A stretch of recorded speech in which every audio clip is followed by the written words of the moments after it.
Hey, I want to share with you the contrast between a person who is blessed versus the wicked. Out of Psalm 37, from verse 9 to 22, for those who are evil will be destroyed, but those who hope in the Lord will inherit the land. A little while and the wicked will be no more. Though you look for them, they will not be found, but the meek will inherit the land and enjoy peace and prosperity. The wicked plot against the righteous and gnash their teeth at them, but the Lord laughs at the wicked, for he knows their day is coming. The wicked draw the sword and bend the bow to bring down the poor and needy, to slay those whose ways are upright, but their swords will pierce their own hearts, and their bows will be broken.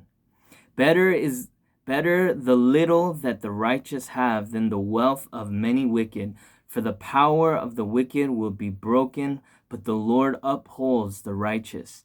The blameless spends their days under the Lord's care, and their inheritance will endure forever. In times of disaster they will not wither. In days of famine they will enjoy plenty. But the wicked will perish. Though the Lord's enemies are like the flowers of the field, they will be consumed.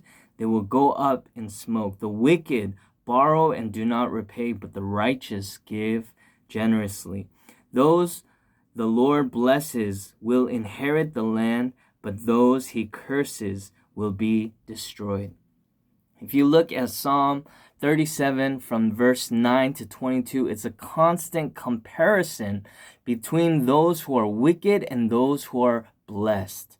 We see this is Psalm chapter 1, the blessed versus the wicked, and the ultimate end of the wicked is that they perish. And if you look at verse 9 talks about the evil will be destroyed, but those who hope in the Lord will inherit the land. It begins by talking about the wicked. The wicked do this, but this will happen to them. That word but from verse 9 to 22 is used 7 times to contrast. The wicked are doing this, but this is their end.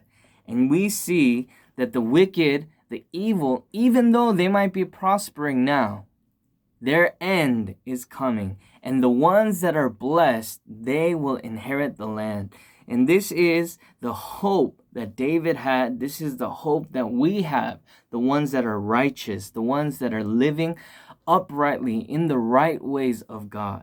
Verse 10, a little while, the wicked will be no more. Though you look for them, they will not be found. But the wicked, they will not be found. But who will be found? Verse 11, the meek will inherit the land and enjoy peace and prosperity. It is showing a contrast again that the wicked will not be found. But verse 11, but the meek, the ones that are humble, the ones that stayed with God, they will enjoy peace and prosperity in the land.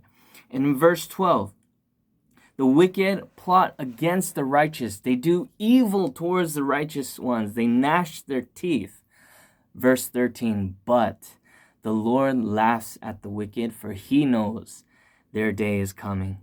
We get to see verse 12, even though these wicked people are doing something, they are plotting against the righteous, they are actually fighting against God.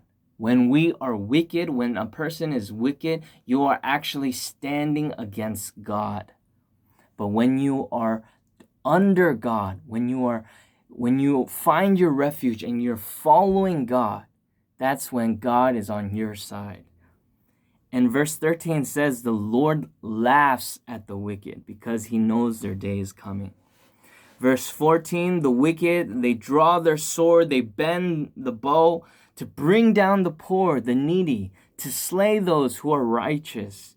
Verse 15, but their swords will pierce their own hearts. They will bring their own destruction down because of their wickedness.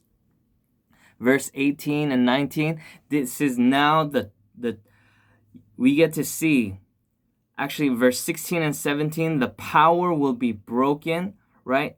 Better the little that the righteous have than the wealth of many wicked. Verse 17, for the power of the wicked will be broken, but the Lord upholds the righteous.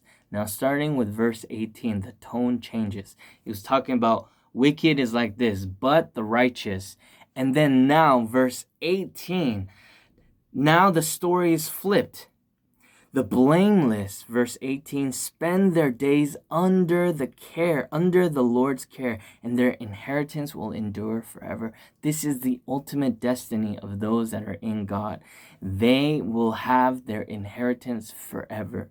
They will be blessed forever. Verse 19, in times of disaster, they will not wither.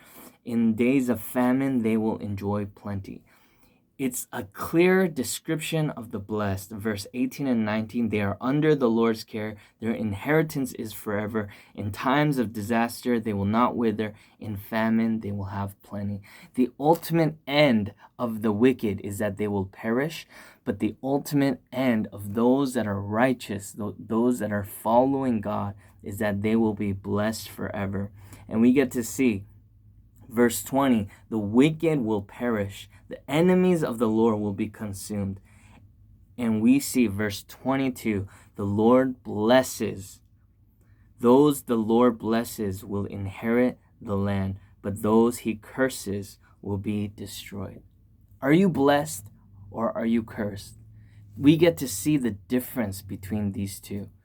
The difference between those who follow God, those that are under God's care, and those that live on their own accord, their own ways. This is the difference between those who are blessed and those who are cursed. Those that follow God and those who are against God. God bless you.